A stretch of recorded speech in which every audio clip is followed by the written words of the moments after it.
This delegation have travelled all the way from Samoa. Look how fine it is. Yes. Without a machine. Look. Oh my gosh.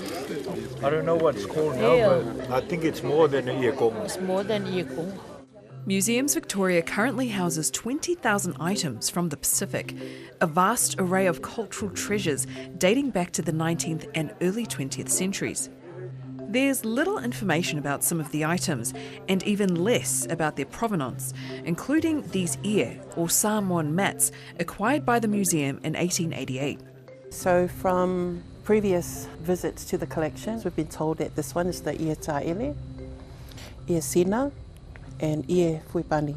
There's always like this differing interpretation or opinion or different stories, right, that we have with these items. Yeah.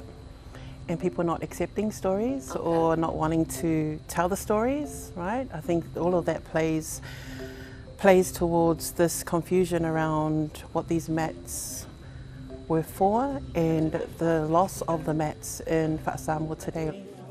I've read about the iesina being, the virginal mat. It's the mat that Taupo, when she marries her husband, this is the mat, the wedding mat. And so you can understand what that would mean. So that's another use for this mat, as well as being worn. Somebody wearing this, you would see that and automatically know, okay, that's somebody who has an elite status in the Samoan society. Trying to pursue more information about these mats is really important, because then we can also help the database of the museums, right? We can actually contribute to the knowledge through our own identity journeys and through the journeys of the museum's collections as well.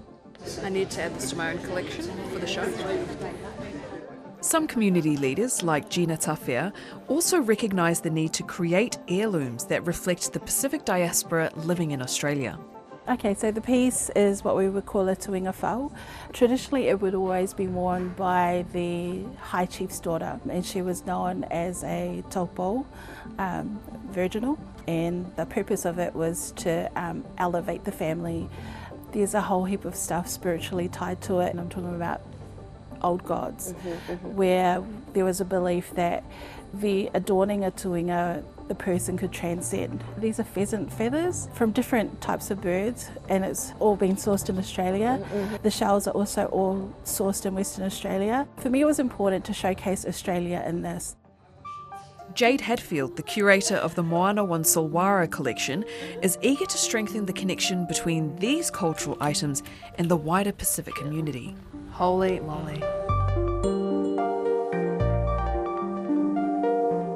One of the bigger conversations that are happening with museums at the moment is, of course, repatriation. We're open to it, absolutely. We take requests because it's such a lot of research. It's just time consuming, so it's about patience, but also money. It costs to get taonga home. We welcome Pacifica communities into the collection, both within Australia and also across the world. The museum are kaitiaki, or guardians of this collection. We consider, particularly within the First Peoples team that I'm a part of, that these cultural items belong to the communities and we're simply the caretakers.